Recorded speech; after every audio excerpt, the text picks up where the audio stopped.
Dia, irmãos da Igreja Batista da Paz, é com muita alegria que a gente está de novo para mais uma aula da Escola Bíblica Digital, nossa EBD, iniciada aí uns meses atrás e que tem dado certo, tem dado fruto. E mesmo a gente retornando com os cultos presenciais, né, ao vivo, né, e presenciais, a gente continua nesse formato de EBD, que é a EBD digital. Amém, irmãos? E hoje é um dia especial, que hoje é comemoração do Dia dos Pais. Então, deixar o nosso abraço, o nosso parabéns, nosso carinho para todos os pais da Igreja Batista da Paz. Que o Senhor os fortaleça, que o Senhor os guarde, dê discernimento, força, unção, para que a gente possa conduzir nossos filhos na graça, no conhecimento do Senhor e da sua palavra. E como é especial, hoje eu vim visitar meu pai na outra casa aqui e chamei ele para participar comigo dessa escola bíblica, né, pai? Para quem não conhece, é o Miguel, é o meu pai, Miguel Menezes, e convidei ele para participar dessa escola bíblica e Dia dos Pais juntos aqui, para a gente estudar a palavra juntos. Amém, pai? Graças e paz, irmãos. É com muita alegria que aceitei o convite do meu filho e ele veio aqui me visitar, ele e sua família. Eu agradeço a Deus por essa oportunidade de ter trago em paz e que o nosso Deus venha nos fortalecer, sempre confiando, sempre confiados em Deus, que Ele é poderoso para fazer muito mais daquilo que pedimos ou pensamos. Que neste dia seja todos os pais abençoados nesta manhã, nesta EBD. Amém? Amém. Então, irmãos, em dia dos Pais é BD com o pai. Então, encorajo para aqueles que ainda têm seu pai pertinho ou então longe, para que mande uma mensagem, mande um abraço, né? Dê um beijo no seu pai se você tem ele ainda contigo. Meu pai não é muito de carinho e tal, mas rapaz, monta uma estratégia, vai lá, dá um abraço nele, dá um beijo e corre, se for o caso. Manda uma mensagem, Não é o escreve, meu caso, não é o meu caso. escreve uma carta, né? Então, valorizar, né? Enquanto temos as pessoas perto de nós, né? Homenagear, né? Os nossos queridos, a quem nós amamos enquanto estamos perto. Tá bom, queridos? Um grande abraço. Então vamos à Escola Bíblica Digital. Amém. Então o estudo de hoje é da lição número 5 da nova revista Palavra e Vida, ao qual temos como título, né, desse estudo é o Vencendo o Abatimento da Alma. Então o título é esse, Vencendo o Abatimento da Alma, por Carlos Henrique Soares, é o autor desse estudo. Como texto base nós temos o Salmo de número 42 e versículo base, o versículo de número 11. Então vamos lá, pega aí a sua Bíblia, pega a sua água, seu cafezinho e vamos começar a estudar. Amém? Vou dar um tempo aí para a gente abrir no Salmo de número 42. Nesse momento a gente vai ler somente o versículo 11 e à medida que os pontos forem se desenvolvendo a gente vai lendo outros versículos. Não feche a sua Bíblia, ok? Então vamos lá. Versículo de número 11 diz assim: Por que está abatida, ó minha alma? Por que te perturbas dentro de mim? Espera em Deus, pois ainda o louvarei, a Ele, meu auxílio e Deus meu. É interessante que esse versículo 11 ele é o mesmo versículo 5 desse salmo. em que, se você for no versículo 5, vai dizer: Por que está abatida, ó minha alma? Por que te perturbas dentro de mim? Espera em Deus, pois ainda o louvarei. A Ele, meu auxílio e Deus meu. E esse salmo, irmãos, assim como o livro, né? Esse complexo, esse compêndio, né? De união de vários salmos, que a gente chama do livro da Bíblia, do Antigo Testamento, de salmos, somente salmos, eles são a poesia hebraica. São canções, são orações, são músicas hebraicas, mas são também a poesia empregada pelos hebreus na época antiga. E tem algo muito peculiar no livro de Salmos, assim como Provérbios, Eclesiastes. São livros que apresentam pontos de sabedoria, pontos de ensinamento. E esse ensinamento, muitas vezes, ele é colocado na poesia hebraica como um paralelismo. São duas ideias que caminham juntos e são ideias distintas, né?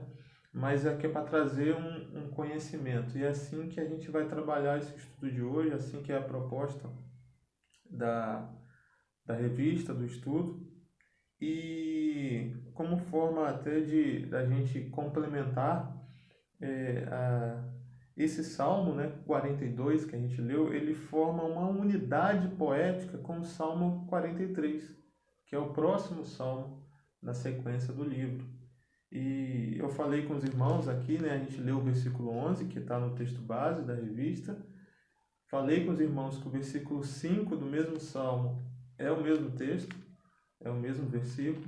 E se você pular, abrir a sua Bíblia aí no Salmo 43, no versículo 5 do Salmo 43, que é o último versículo do Salmo 43, vai dizer assim: Por que está abatida, ó minha alma? Por que te perturbas dentro de mim? Espera em Deus, pois ainda o louvarei, a Ele meu auxílio e Deus meu. Então, o Salmo 42, junto com o Salmo 43, ele forma uma unidade poética no pensamento do autor, né, sobre a expressão de várias emoções em conflito do salmista. Mistura-se a tristeza e a alegria, o medo e a fé, a dúvida e a devoção. Então são esses paralelismos que eu estou falando, essas ideias contraditórias, mas que o salmista quer apresentar-nos para que a gente possa ter um ensinamento para a vida, né? Então eu vou falar de novo. Mistura-se várias emoções em conflito: a tristeza e a alegria, o medo e a fé, a dúvida e a devoção. Estamos, como brasileiros, vivendo um tempo complicado frente aos desafios que a pandemia trouxe a todos nós. Que desafios são esses que a pandemia trouxe? Você pode ir pensando em algumas coisas aí que trouxe de desafios que trouxe para a sua vida, para a sua família. Cada um aqui está tendo uma experiência parecida, mas única, de cada particularidade de cada um. E a revista ela vai trazer alguns pontos que fala. Um deles, o primeiro, é um medo, né, de ser contaminado. É um desafio nesse tempo complicado. A gente imposto a utilizar máscaras, a ter uma outra rotina, a qual a gente particularmente não tinha, de ficar toda hora se higienizando com as mãos e sair com álcool dentro do carro, sair com álcool dentro do bolso, num potinho, para onde tiver passar álcool, gel e essas coisas, e utilizar máscaras, utilizar óculos, utilizar roupas igual o astronauta. Chegar em casa, tomar banho rápido, lavar alimentos. Chegar em casa com algum alimento do supermercado e higienizar tudo, passar álcool, passar sabão, passar coisa de banho. Não entrar em casa sem nos higienizarmos primeiro. É uma rotina que mudou, Nós né? não tínhamos essa cultura, não tínhamos esse costume. E nós, diante dessa pandemia, nós temos que nos reinventar. É. E o que a gente está falando é o medo, né, de ser contaminado, né, seguindo os protocolos. A outra questão que trouxe com essa pandemia, não só a doença em si, né, mas o desemprego, né, essa crise econômica toda gerada não só aqui no Brasil, mas no mundo, e consequentemente a falta de renda, né. A outra questão é o viver isolado, que tem sido um desafio para muitos, né, desde a criança até o mais adulto, trazendo problemas até de ansiedade, de depressão, e essa viver isolado, né? Essa questão do medo, dos receios, né? Tudo isso tem mexido com as pessoas. A pergunta, né, que fica é: como a esperança nos ajuda a vencer essa tempestade de pensamentos negativos que acabam afetando o nosso emocional? O que pode nos fortalecer em meio às enxurradas de noticiários, de conversas pelas redes sociais, WhatsApp, etc. e tal, que só causam perturbações? Então, como a gente se não ficar desesperançado em meio a só notícias que não trazem esperança? Porque muitos de nós queríamos ouvir que já teria um remédio, uma solução rápida, algo que funcionasse, uma vacina. Assim, a gente está vendo que alguns, né, alguns estudos, algumas vacinas já estão sendo aplicadas, já estão sendo testadas, mas ainda nada ainda efetivamente com uma data precisa para saber quando a humanidade poderia ficar livre desse vírus através da ciência, né, irmãos? E as notícias negativas chegam a todo momento, né? Ah, fulano de tal, né? Eu soube que pegou, né? Que foi contraído e perdeu o emprego. E, né? A notícia de alguém longe, aí de repente essa notícia começa a chegar para perto. Ah, foi meu primo, meu familiar, meu tio, meu irmão, e começa a chegar, entrou dentro da minha casa. Eu peguei. E eu peguei mesmo. Né? Eu trabalhando, eu trabalho embarcado, todos sabem, a maioria sabe da igreja.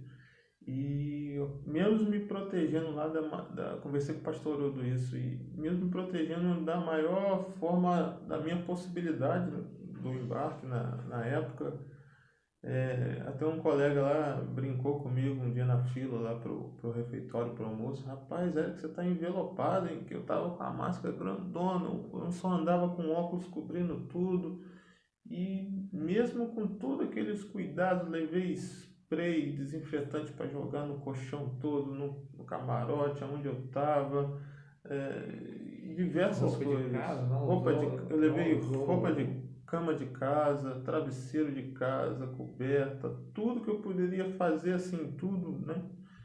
Eu fiz, e mesmo assim fui contraído pelo vírus. E confesso para os irmãos que quando eu desembarquei, fiz o exame e recebi lá o resultado que estava detectado, o coronavírus, foi uma notícia bem estranha de receber, para falar a verdade.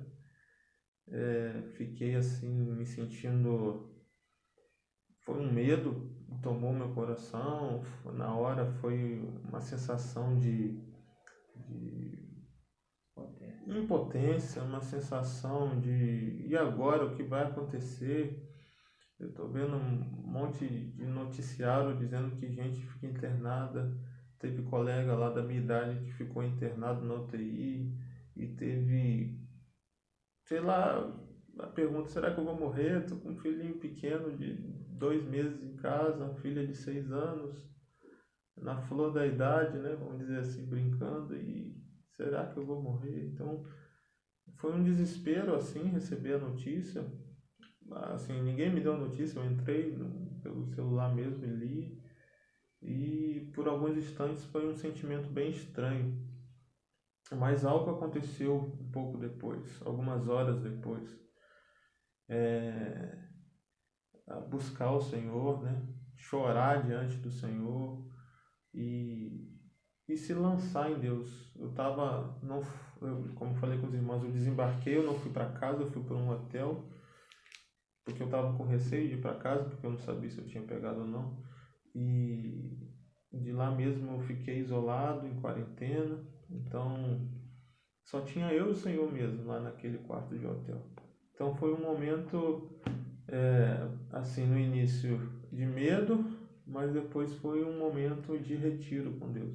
Foi um momento de buscar entender em Deus, né, o que Ele estava querendo falar comigo, por que Ele estava me sacudindo. Eu entendia que aquilo era um sacudir de Deus na minha vida, de falar assim, você precisa reconstruir coisas, você precisa arrumar coisas.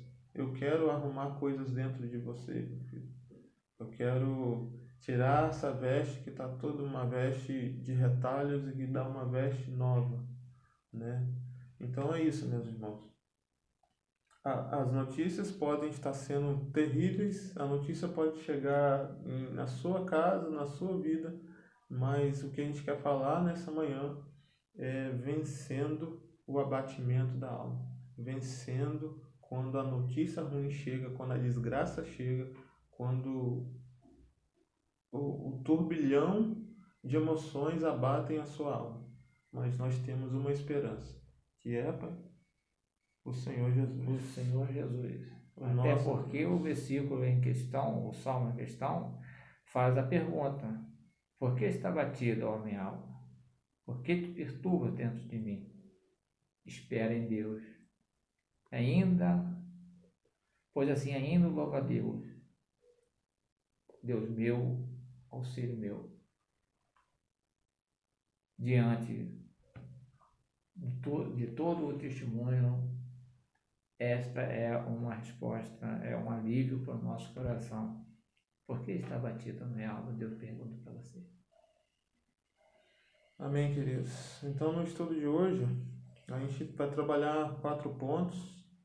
Vamos tentar ser aqui mais objetivo e rápido, no sentido em que esse salmo, o salmo de número 42, ele vai trazer para a gente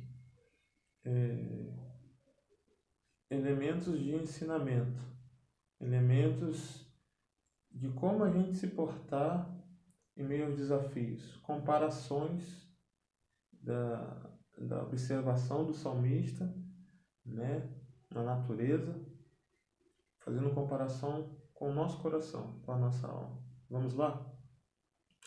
Então, o primeiro ponto diz assim: em dias de desesperança, busque a Deus. Isso aí está no versículos 1 e 2. Pode ler aí, Pai. Salmo 42, versículos 1 e 2. Como suspira a corça pela corrente das águas, assim por ti, ó Deus, suspira minha alma. A minha alma tem sede de ti, Deus, do Deus vivo. Quando irei e me verei perante a face de Deus? Então, irmãos, no versículo 1 e 2, o salmista ele vai dizer que ele está perante um deserto. Como ele vai dizer isso? Ele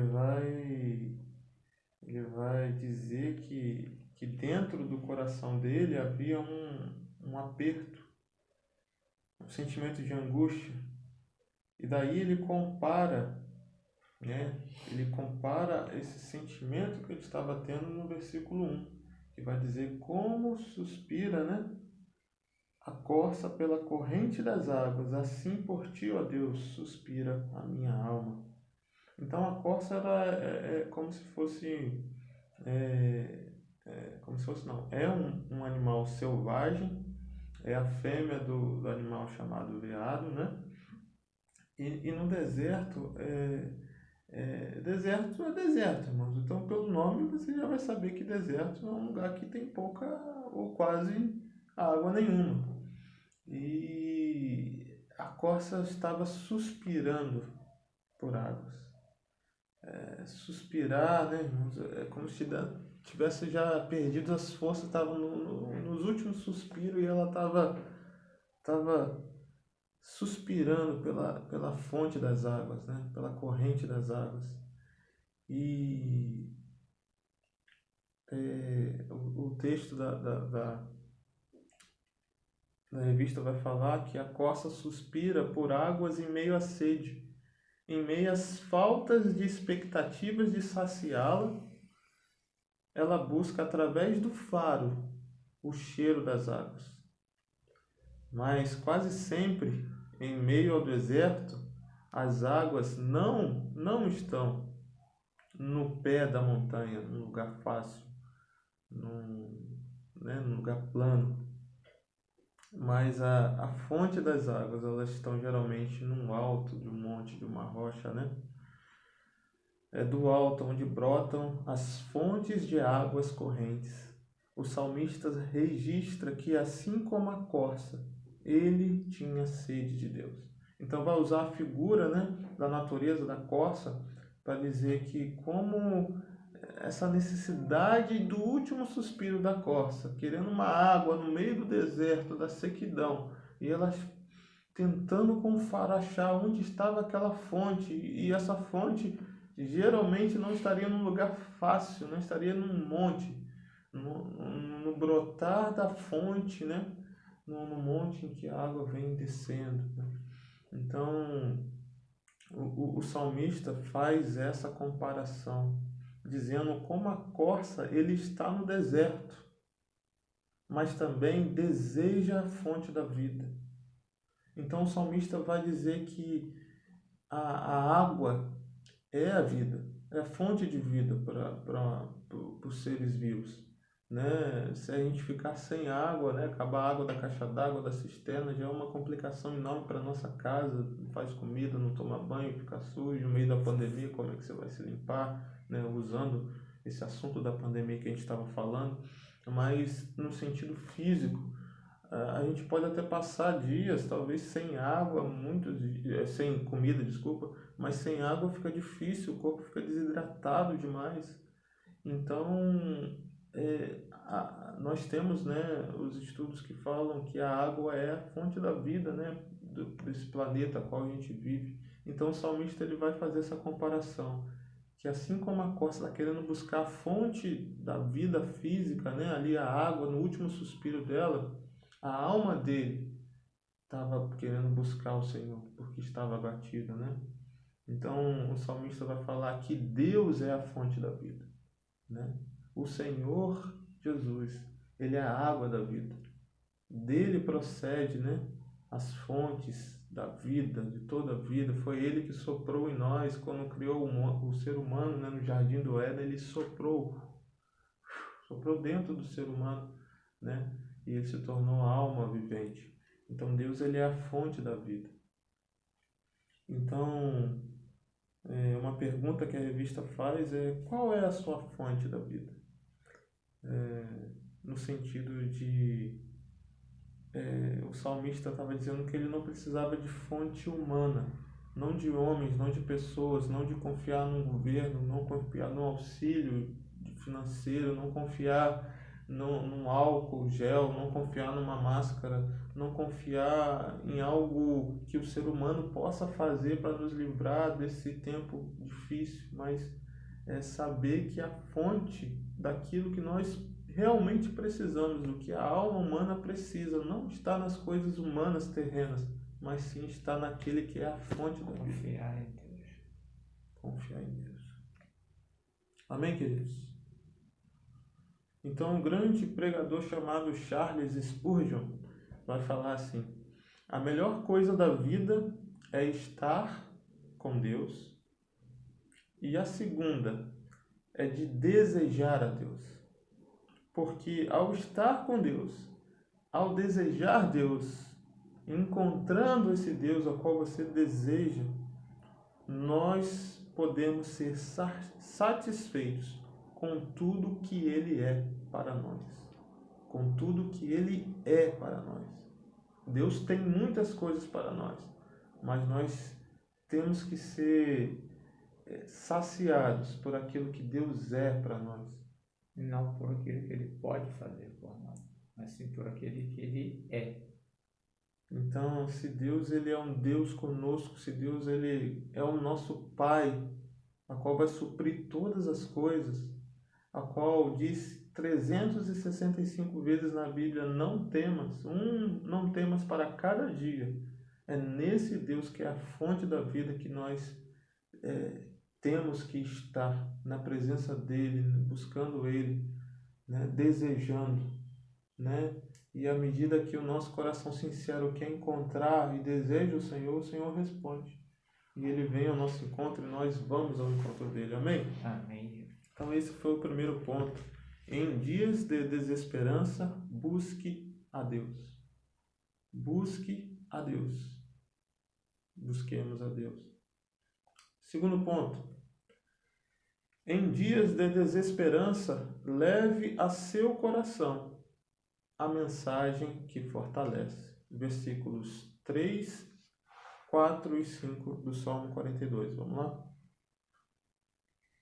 As minhas lágrimas têm sido o meu alimento, dia e noite, enquanto me dizes continuamente: o teu Deus onde está?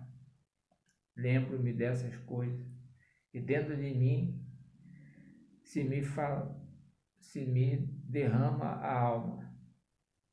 E como passava eu com a multidão de povo e os que guiavam em posição à casa de Deus, enquanto gritos de alegria e louvor à multidão em festa.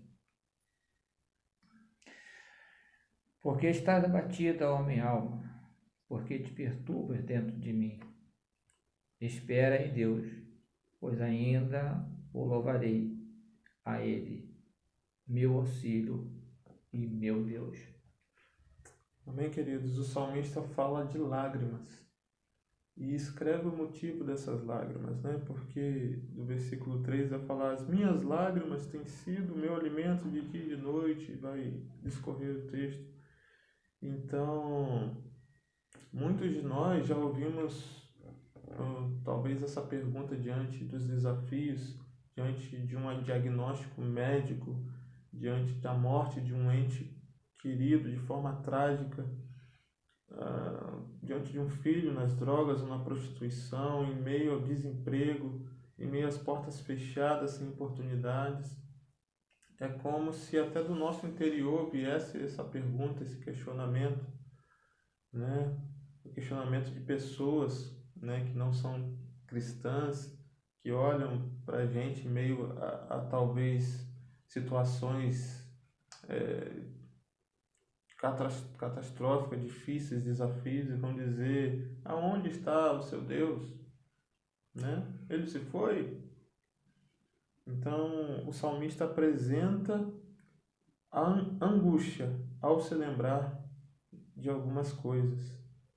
E ele vai dizer que ele se lembrava, né, no versículo 4, de como eles iam em procissão, né, indo para Jerusalém, né, caminhando até chegar, né, na casa de Deus, no templo, para adorar o Senhor. Eram entre gritos de alegria e louvor, era uma multidão em festa. E ele fala que ele está chorando porque não tem mais isso. Assim como hoje, né? Nós ficamos, né, como hoje, né, nós ficamos, a nossa igreja, a Igreja Batista da Paz, voltou com os cultos presenciais a partir do decreto, liberação da prefeitura, mas passamos muitos meses, né, somente com cultos online, né, e até esses cultos presenciais hoje também tem umas restrições, tem restrições de Com número de essas pessoas, restrições, tem muitos que, né, só 30% podem assistir ao culto. o grupo de risco também está Aí fora. Então, nós que somos, né, do grupo de risco, estamos aqui, mas para a honra e glória de Deus ainda podemos assistir os cultos online. então, irmãos, em dias de desesperança, que é o título desse segundo ponto, né? Nós temos que levar ao nosso coração a mensagem que nos fortalece, porque, como a gente falou anteriormente, o que a gente tem deixado entrar no nosso coração? É isso que é o importante desse ponto. Nós estamos deixando entrar a mensagem de desesperança, de desespero, de dúvida, de medo, ou nós estamos buscando nos fortalecer na mensagem que pode nos trazer esperança? O que nós temos ouvido, e esse ouvir entrado no nosso coração, na nossa alma, no nosso interior. Então é isso que a gente tem que começar a perceber e a mudar. Até algumas coisas pessoais minhas, da nossa casa, até falando com a minha mãe também, meu pai, parar de ver noticiário, porque é só...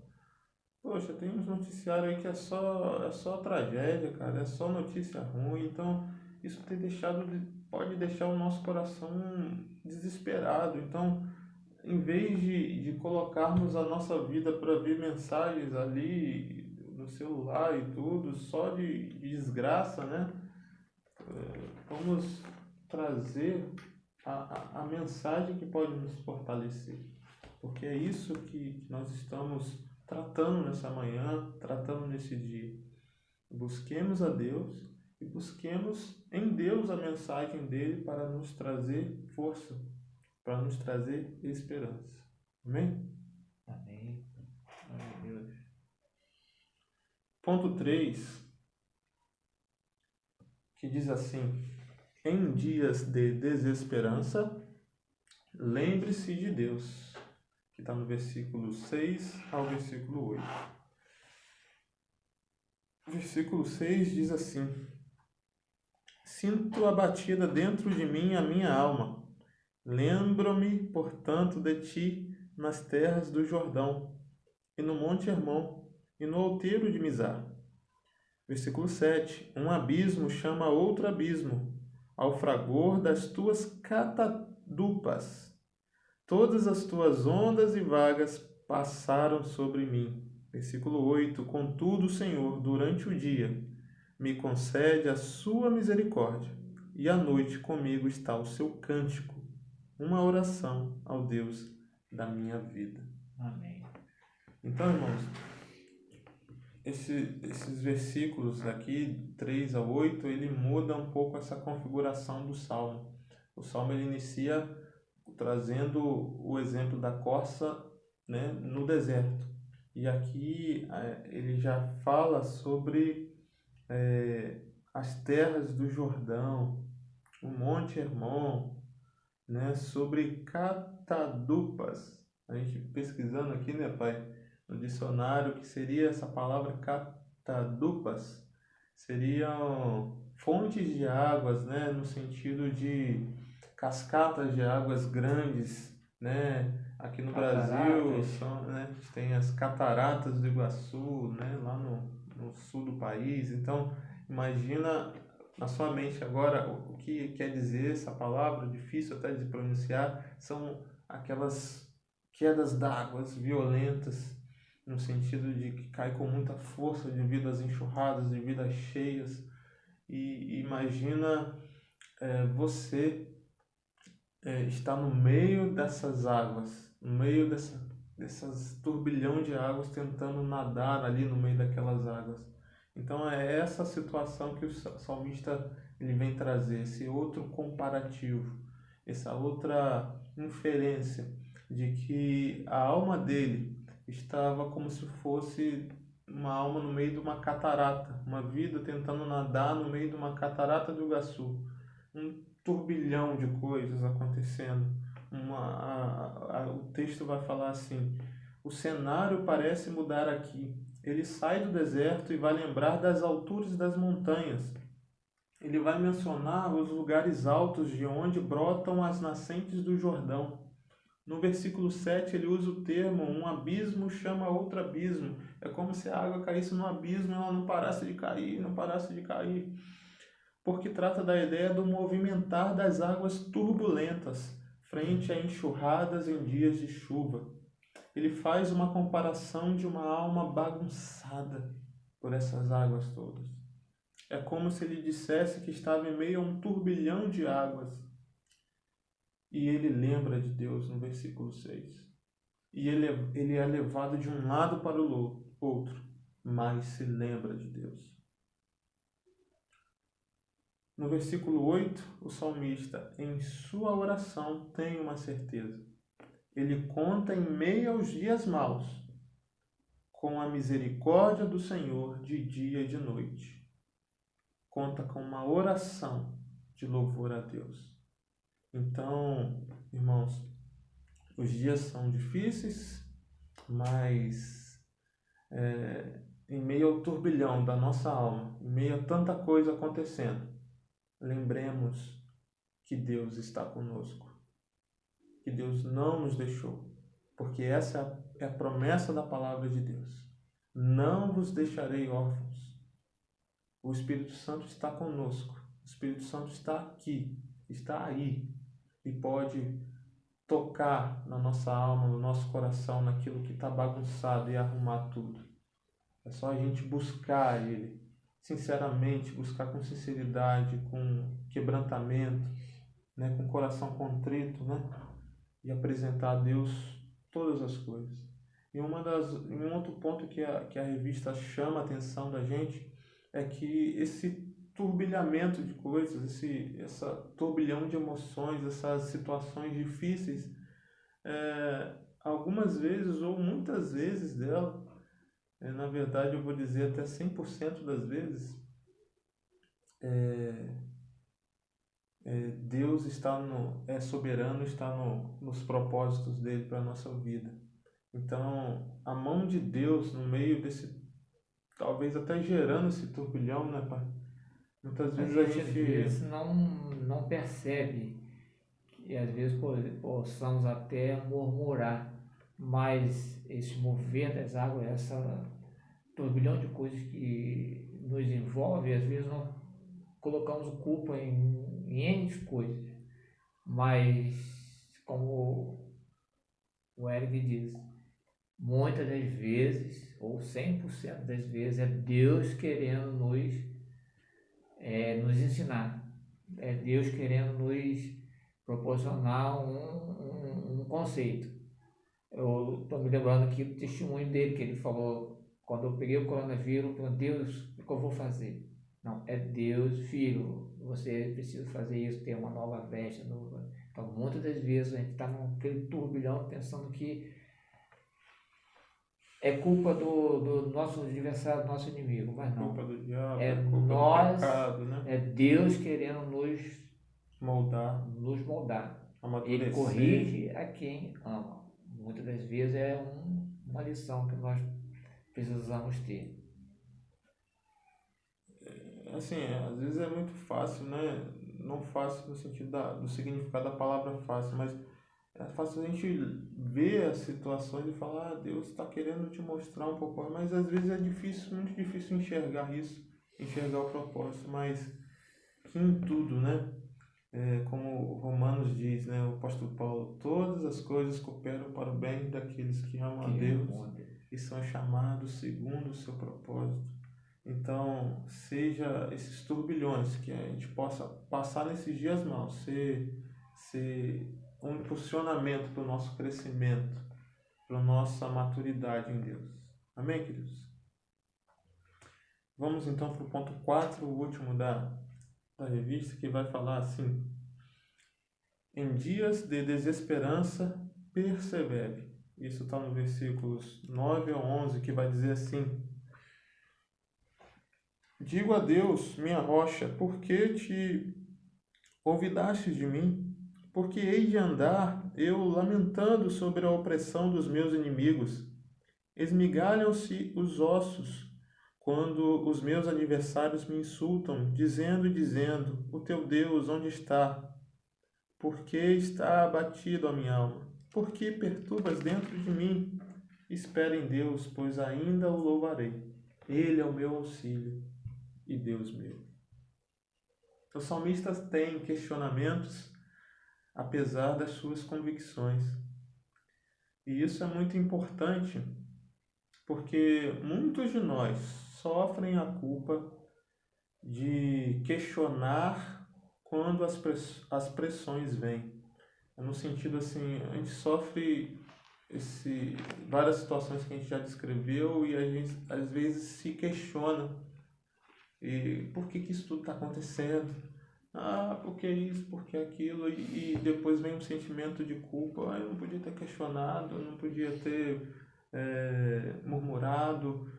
E o que a revista quer trazer e que a gente compartilha com vocês hoje, para mim hoje também, é que nós somos carne e osso, irmãos, e isso é a angústia da alma.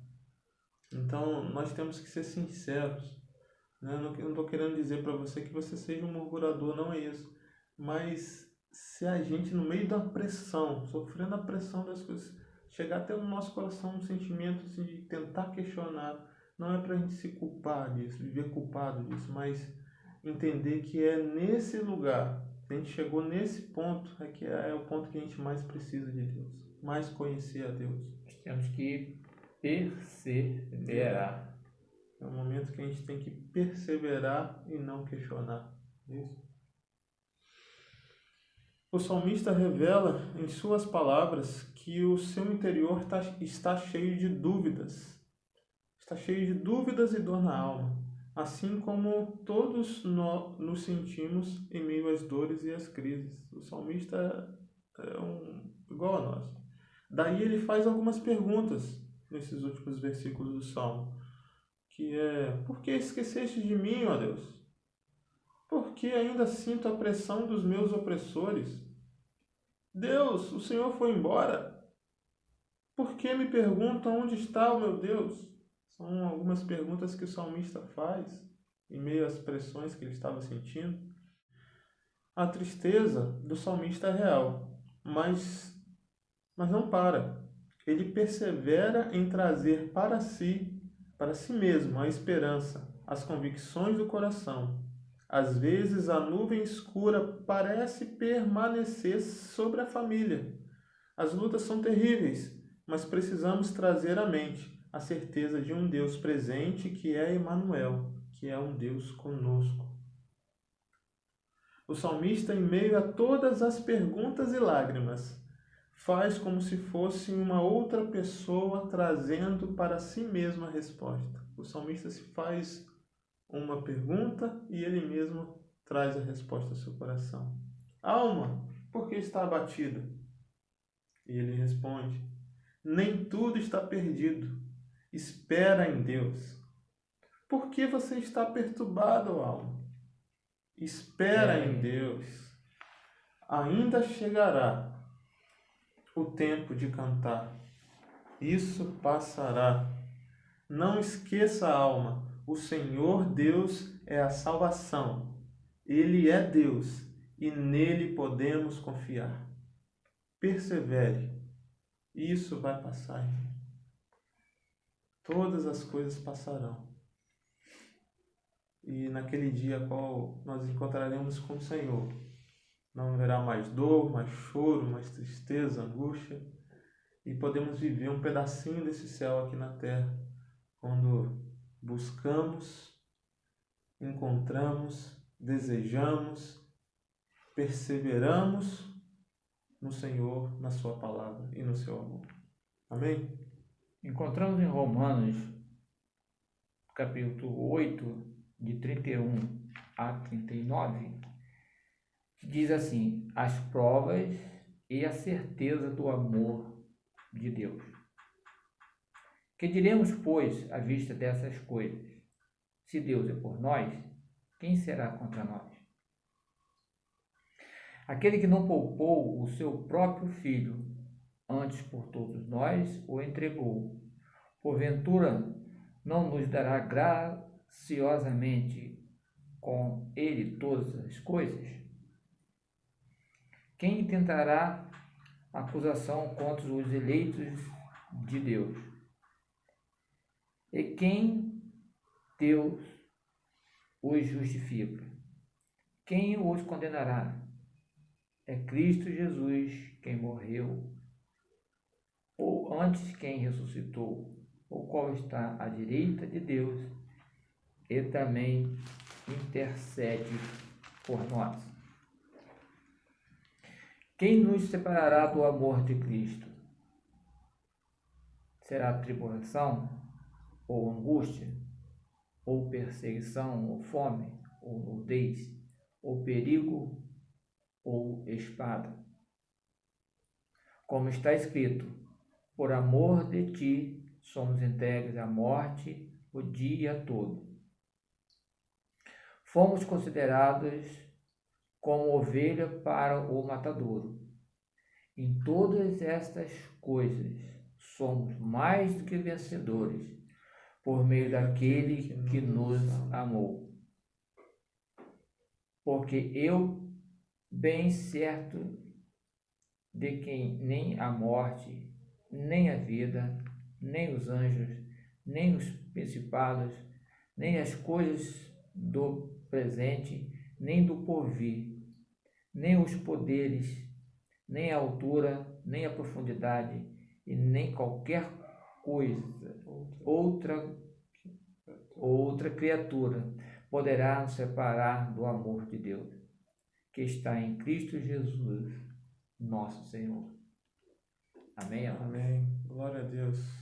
Essa palavra de Deus para a nossa vida, que o Senhor, Ele é o nosso pastor, nada nos faltará. Amém? Nada nos separará do amor de Deus que está em Cristo Jesus. É nele a fonte da vida, a fonte da esperança, em nome de Jesus. Vamos orar? Você pode nos abençoar orando hoje? Senhor nosso Deus, nosso Pai, obrigado, Senhor, por este momento. Obrigado, Senhor, por este estudo. Que eles possam servir de alimento aos nossos corações nesta manhã. Que nós possamos, ó Pai, continuar te louvando após este estudo, com o culto da manhã, em nome de Jesus. Amém. Amém.